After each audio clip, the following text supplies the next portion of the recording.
بسم اللہ الرحمن الرحیم۔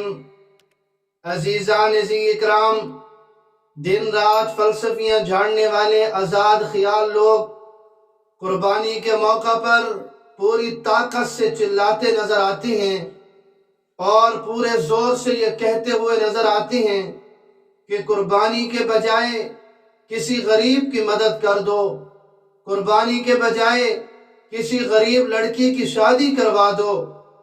اس قسم کی باتیں وہ اپنی پوری طاقت سے کرتے ہوئے نظر آتے ہیں۔ قربانی کے موقع پر یہ آزاد خیال لوگ غریبوں کی ہمدردی میں ہلکان ہوتے ہوئے نظر آتے ہیں، اپنی چکنی چپڑی باتوں سے مسلمانوں کو دھوکہ دینے کی کوشش کرتے ہیں۔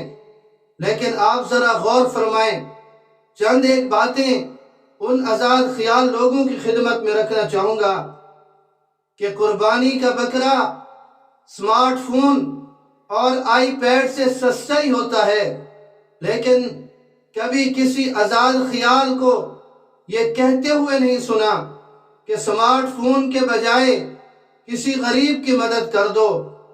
یہ وہی آزاد خیال لوگ ہیں جو بھاری بھر کم جہیز اور زیور سے لدی ہوئی دلہن اپنے گھر میں لاتے ہیں، تب غریب لڑکیوں کی شادیوں کا خیال انہیں کیوں نہیں آتا؟ تب غریب لڑکیوں کی شادیوں کو یہ کیوں بھول جاتے ہیں؟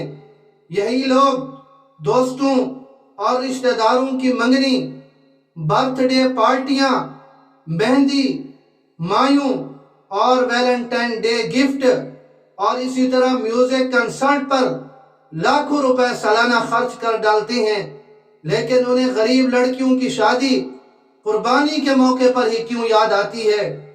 اور اسی طرح یہ سالانہ ہزاروں روپے اپنے من پسند کھانوں پر خرچ کر دیتے ہیں۔ یہ ذرا اپنی رسیدیں تو نکال کر دیکھیں کہ انہوں نے کتنا روپیہ اپنے من پسند کھانوں پر لگا دیا، لیکن غریب کے چولہے کا خیال ان بیچاروں کو صرف قربانی کے موقع پر یاد آتا ہے۔ تو یہ اپنی باتوں سے مسلمانوں کو دھوکہ دینے کی کوشش کرتے ہیں کہ قربانی کے بجائے کسی غریب کی مدد کر دو، کسی غریب کا چولہا وہ جلا دو، کسی غریب لڑکی کی شادی کر دو۔ لیکن یاد رکھیے، یہ آزاد خیال لوگ ہیں، ان کے باتوں میں کبھی نہ آئیے گا۔ اپنے رب کا فرض سمجھ کر، رسول اللہ صلی اللہ تعالی علیہ وسلم کا حکم سمجھ کر اس قربانی کو ضرور ادا کیجئے۔ ان باتوں میں نہ آئیے گا، یہ صرف اور صرف دھوکہ ہے اور اس عظیم عمل سے روکنے کی ایک ناکام کوشش ہے۔ اللہ رب العزت مجھے اور آپ سب کو دین کی سمجھ نصیب فرمائے۔